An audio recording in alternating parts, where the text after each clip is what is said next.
Now is the time in our service where we go into this period of meditation together, where we connect with the God within, with our higher self within. So let's now just gently close our eyes or find a spot on the floor to gaze.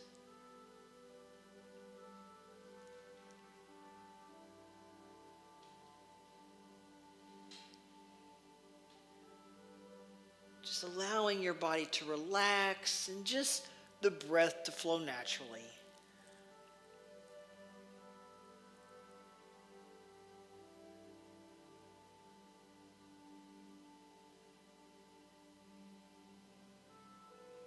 Just beginning to turn within and to go within to that heart space where your higher self, the God within, resides.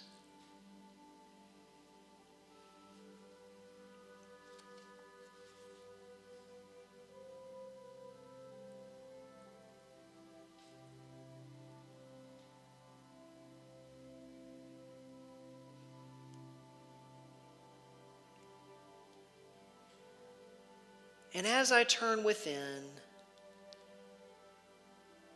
I begin to retreat. I retreat from outer awareness and I enter my soul, the divine within me.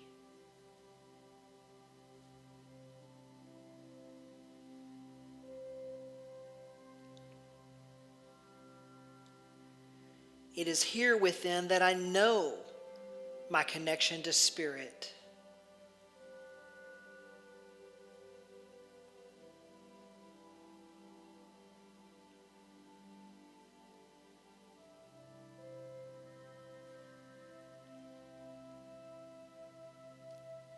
Deep within, I find the peace that passes all understanding.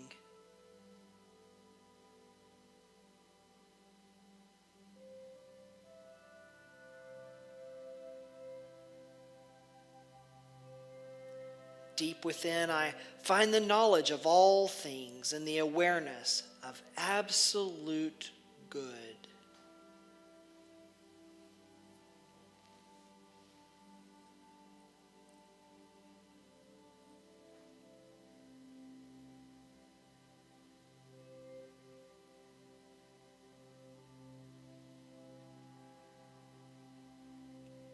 Deep within, I touch the gifts that are God.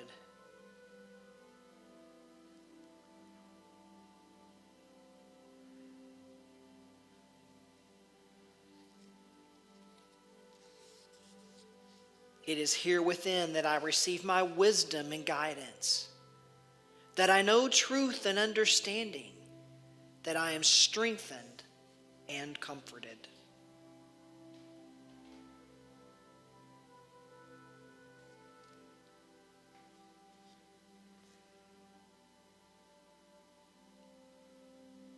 This is the divine essence that I am. The core of me is God.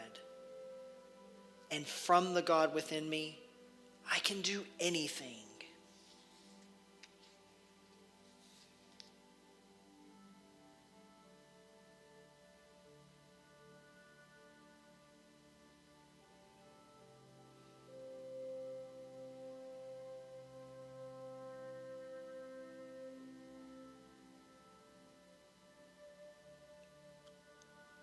I am fully divine and fully human as Jesus the Christ was.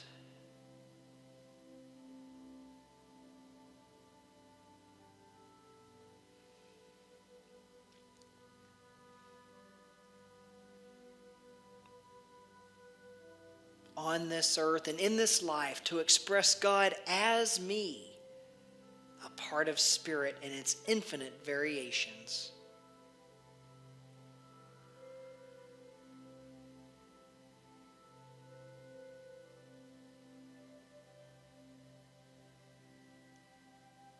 I am free and I am unlimited, the creator of my experience.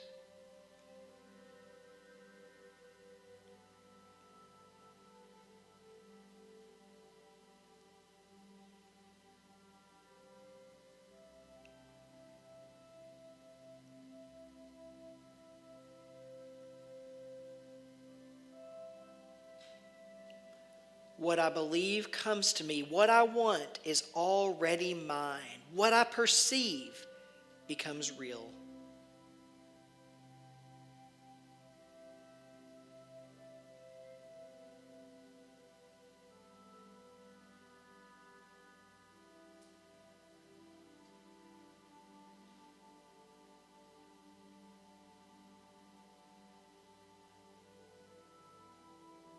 We are co-creating together.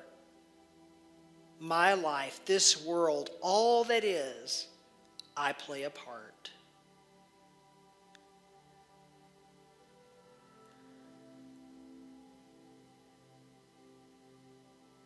The universe would not be complete without me in it. The future is mine to design.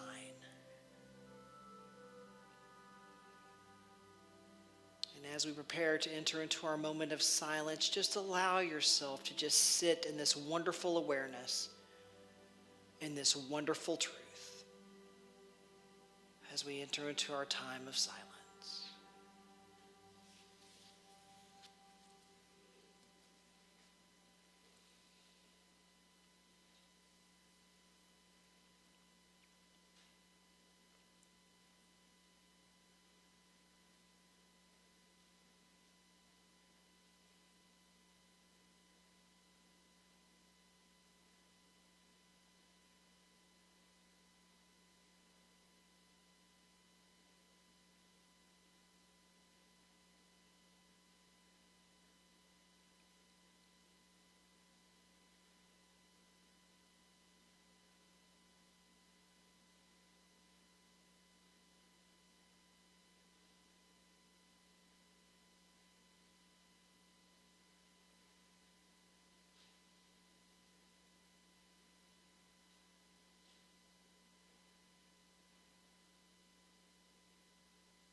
And as you begin to bring your awareness back to this time, this place, and this moment,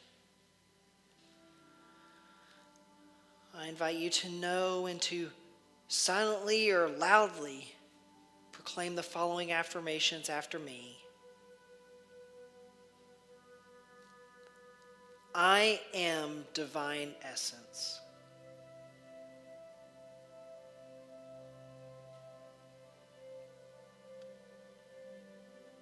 The core of me is God.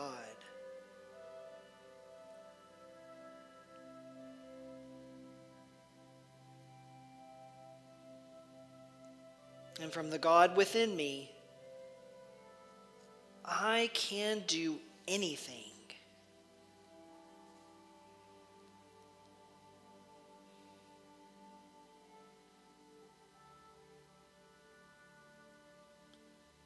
The future is mine to design.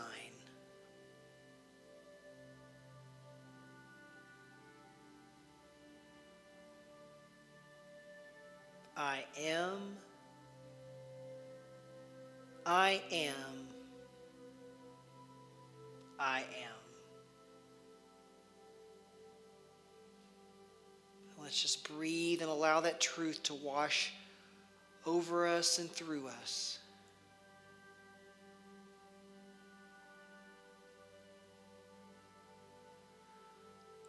We breathe in this moment. We breathe in this truth. And we allow it to be.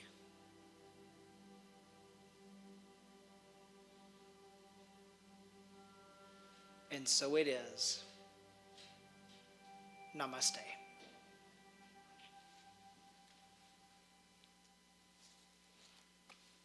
It was Pete Calgaro and his identical twin brother, Peter Calgaro. No, I'm just kidding. But see, Pete has shown us that he's got more talents than what we thought he had. He's got singing. He's got music. I mean, he can play just about any instrument known to humankind. And he can also edit videos. So, Pete, thank you very much. That was good. And you know who to contact if you need video editing. Okay, I'm probably going to get in trouble for that. But anyway. So one other thing I have to say that's full disclosure is when Josie got up here earlier, she said, oh, I'm a little out of breath. You know, I'm still alive. Josie was over here dancing. Y'all couldn't see it, but Josie was over here dancing. So anyway. Oh, she said with whom. Yeah, I was over there too. So anyway. When the cat's away, the mice will play. So. But anyway, so today, you know, is our first Sunday of February, and it kicks off Black History Month. I mean, it's already been kicked off, but the first Sunday of February really kicks it off. So today I wanted to honor that, and I wanted to celebrate that. So today's talk is also going to include some quotes from our African-American brothers and sisters who helped pave the way to give us a better life, and who created change despite the odds that they faced, you know, and whose words fit so nicely with our principles. Now, their words fit so nicely with our unity principles because they taught us that it is possible to achieve what we want to achieve despite all odds that we might perceive. And how even today we can continue to achieve these things even in the face of adversity. So today I'd like to continue on with our discussion of the 5 basic principles of unity. And last week we talked about the first one, about how God is absolute good and everywhere present. So this week we want to move forward and discuss the next 2. The second one being human beings are divine at their core and therefore inherently good. And the third, thoughts have creative power to determine events and to attract experiences. So let's start with the second, the one that we are inherently good. Now I'm sure any of us can take a moment to pause and think about somebody in our lives that makes us question the validity of this statement that everybody's inherently good. Evan, you haven't met my neighbor. I don't know who would ever think that that guy was inherently good, right? We can all name somebody probably. Now, even though your neighbor's actions may make you question their inherent goodness, it doesn't mean that that principle is false. But I don't want to focus on other people today. I don't want us to focus on thinking about the inherent good in other people. I want us to take a moment today and think about ourselves with that principle. Because I think far too often we learn to see the inherent good in others, and we practice seeing the inherent good in others while still missing it within ourselves. I think far too often we just slightly miss the mark on this one. You know, and maybe it's a conditioning of the things that we learn in childhood. You know, through teachings at home, various churches or religions, teachers we've had in the past. Whoever it was, we're far too often taught that something within us falls just short. That we're not tall enough or thin enough, pretty enough, athletic enough, smart enough, talented enough. Whatever it is, it seems like there's always something lurking back there, doesn't it? Do you know how many, in fact, I wonder how many people have likely not lived up to their full potential in this lifetime because someone else convinced them not to. Maybe not in those exact words, but due to conditioning. And these false beliefs that we perhaps believed about ourselves for far too long. Now, Dr. Mae Jemison, the first African-American female astronaut, once stated, "Never be limited by other people's limited imaginations." So do you see how that statement could be true with how we view ourselves? Or even possibly even on how we sometimes choose to not see their inherent good that we are. And while it's true, we can't change our past, but we can honor the past because it's helped us shape who we are today. Whether we look back and we see certain events in our lives as good or maybe not so good. But I think sometimes we allow those things that we see as not so good more so because someone else told us that we weren't good enough. See, the truth is that it doesn't matter what the words of someone else's limited imagination told us was true about ourselves. What is true is that we are good enough.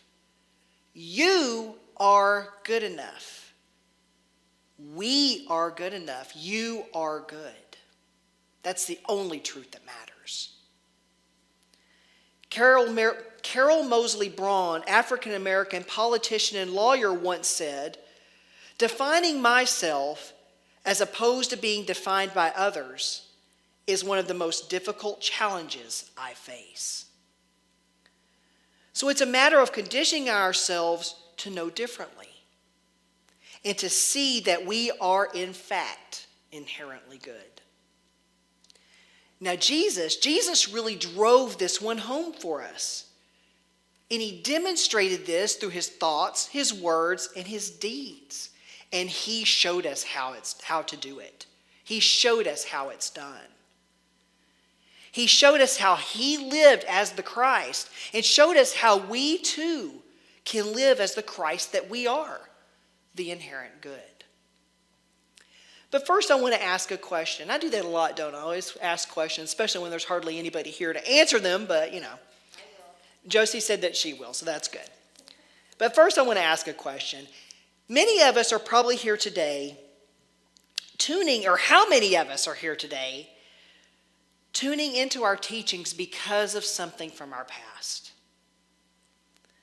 We learned things that weren't true about ourselves, and we likely even believe some of those things. And now we want to shed them. But again, we started to believe those things about ourselves due to someone else's limited imagination, due to being defined by someone else. And now we're here to undo. We're on this spiritual path to help us, partially to help us undo that false thing that we learned about ourselves. And would we be here right now? Would we be on this path if it hadn't been for that person or those people that led us to believe those false notions about ourselves? I know that I likely probably wouldn't. You know, I was often bullied in school when I was younger. I was quiet. I enjoyed reading and writing, and Pete's over there kind of agreeing, but I enjoyed reading and writing and drawing, and I liked to stick to myself quite a bit when I was a kid, you know. I didn't think I always had to have the latest, brand names of all clothing. You know, I liked to be comfortable. I liked my T-shirts, my jeans, my polo shirts, my Converse, which I still wear Converse today. But that was my thing, but it didn't fit with what the other kids thought I was supposed to wear in school. My being quiet didn't fit in. Even some of my teachers felt that it was okay to treat me differently based on not really fitting into the status quo. The teachers didn't really bully me, but they definitely didn't do anything to help, really. And this did affect me as a younger adult. You know, it really affected my confidence a lot and about what I could and couldn't accomplish, or about what I thought I could or couldn't accomplish. But you know what? Deep down, I knew that those things weren't true. Maybe not on the surface, but inside here, I knew that those things weren't true. But I sometimes ask myself, would I have found this spiritual path? Would I be standing right here today if it hadn't been for some of those people? For some of those situations? Maybe, maybe not. But I can at least now look back. Not that I want to live in the past, but I can at least look back and see how perhaps Some of those people were my greatest teachers when I needed them to be my greatest teachers. So in her book, The Five Principles by Unity Minister Reverend Ellen Davenport, she says, so that's why the most difficult people in our lives are sometimes considered our greatest teachers. Maybe we planned it. Maybe at a soul level we asked for our lessons, especially the ones that force our growth. So we may be inherently good. We may be divine. But it doesn't mean that everything's always going to be perfect or appear perfect. If it did, if we walked around without any more lessons to learn, without the need to have any more opportunities come our way, we might likely already be on the other side because our work here might already be done. But what if we look back at those people and those situations in our lives as the force that drives us onto our own evolutions, further toward the good that we are? So our third principle states, thoughts have creative power to determine events and to attract experiences. So I touched on this one briefly last week, but I want to go into further depth on it because I feel like it deserves a little bit more. This one also always seems to be the one that people tend to migrate to when I discuss the five principles in smaller settings. Their eyes just immediately go to this one. American sprinter and world record holding Olympic champion Wilma Rudolph once said, "Never underestimate the power of dreams and the influence of the human spirit. We are all the same in this notion. The potential for greatness lives within each of us." So often, and I think far too often, I know that I can tend to focus on those things that I don't want in my life. I mean, I didn't want this cold Wisconsin weather, but it happened anyhow. Imagine that. Okay, I joke about that, but it is Wisconsin. But seriously, why do we far too often lay our thoughts on those things that we don't want in our lives? Reverend Ellen tells us paying attention to what we don't want is useful only long enough to clarify what we do want, then create it in our experience by shifting focus. So does it mean that it's always going to go exactly as we envisioned it? And that if it doesn't, it means we aren't doing something right?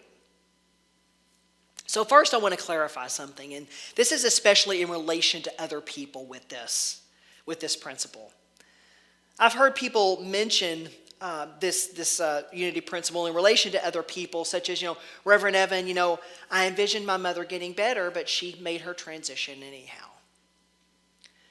Reverend Ellen does clarify that we only get to choose for ourselves, not for other people.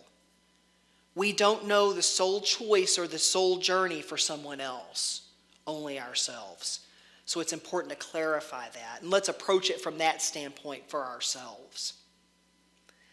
Let's think about how it is that we create our life experiences, again, like I mentioned last week, through our thoughts, feelings, and words.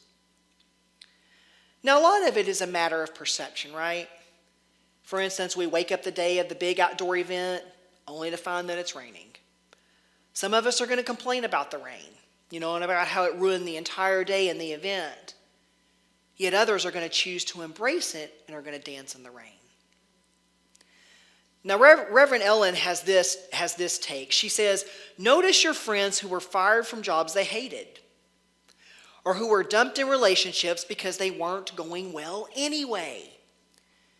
They may have felt rejected in the short run, but they might have also said they were better off. The universe reflected their deepest desires to move into a better situation, whether they were aware of it yet or not. Conversely, they attracted exactly what they needed, even when they weren't aware of what form it would take. So I have an example of this one. I have a friend in Austin, Texas by the name of Ricardo. Now, he and I first met each other in a men's spiritual group, and he was working at a large corporation at the time as a software engineer. by day, but he was a spiritual teacher at night. And I remember him coming to me to a lot of those events, a lot of those spiritual events, and he would tell me, he'd be like, I really want to quit my day job. Because he had dreams of leaving that and starting a school. Now, it was probably about 2 months later, he found out that his company was about to go through and do these mass layoffs, and he found out that his name was on the list. Now, fast forward just a few short years later, and he's running one of the largest metaphysical schools in Texas. Was he afraid when he found out he was going to be let go from his job? Certainly, as if most of us probably would be. But one thing he never lost sight of was that something much larger was at play. He knew he didn't like his day job. I don't think he wanted to lose it the way that he did, but he also knew that he wasn't happy there. He knew that he wanted to be doing something much more. He told me he always felt like he was being called to do something much different. Yet he stayed in his day job because he had been afraid to make a change. But the universe knew what he wanted. It knew what he desired, and realized that he wasn't going to make that change on his own. His dream of starting that school was all he talked about when I first met him. He didn't know how it was going to happen. He just knew that he wanted it to. So he was putting it out there. The universe was listening to those conversations, and I'm sure conversations he had with a lot of other people about starting his school. And it was taking form, and it happened. And he has helped so many people over the past few years that I've known him. So the point I really want you all to take is this. We know that our thoughts, words, and feelings directly affect our lives. And the universe hears, the universe knows. And this isn't new information to you. If you've been around Unity or these types of teachings long enough, you already know this. Even if we have absolutely no idea on how things are going to manifest, we have to trust. That's where faith comes in. We set our intentions and we lay it out there, and we trust the universe to help us move it forward. I'll also invite you to not ignore the seemingly small things. Because it's true that big things are sometimes delivered in small packages. Sometimes those little opportunities that you could almost just brush aside because thinking that they're too small. Maybe making that one phone call, that one call that seems like no big deal. Maybe that is what it will take to set you on that course. It's all about trust here. We know we're powerful, and through that power we set our intentions, and we then release. We release it and we affirm that it has already happened. Maybe it's not directly in front of your face right this very second, but it's out there and it's coming. Dr. Mae Jemison also once said, the best way to make dreams come true is to wake up.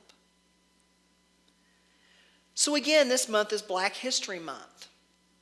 And the quotes that I use today are from people who truly practiced these principles. Maybe not via the Unity Church, but they practiced them nonetheless. They knew their worth. Knew that people of color were also included in the truth that everyone is inherently good. And they found and they continue to find ways to prove this truth. As Dr. Mae Jemison said, the best way to make dreams come true is to wake up. They knew someone else wasn't going to do it for them. They set out on what was perhaps and continues to perhaps be uncharted waters. They do this on their faith. And on the faith that they don't have to settle for less.